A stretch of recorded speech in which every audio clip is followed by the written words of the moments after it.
Инвестицијата во стан во Македонија често е скапа, но неисплатлива. Ретко кој купувач на вистина го добива квалитетот што го платил. Граѓаните не може да бидат сигурни дека вградените материјали ќе бидат истите како наведените во проектната документација. Дел од нив мислат дека купуваат енергетски ефикасен објект, а добиваат и за неколку класи помал квалитет, па по вселувањето сметките за струја се неколкукратно поголеми од планираните.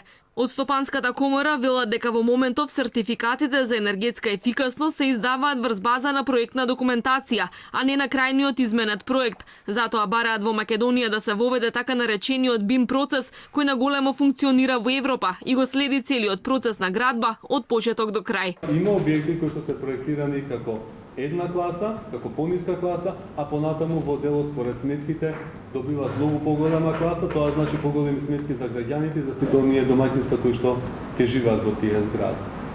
BIM-от е една од алатките која што ќе проба да ја намали таа дискрепанца од она што е проектирано како потрошувачка на хартија и од она што навистина ќе излезе како крајен производ за употреба кај граѓаните.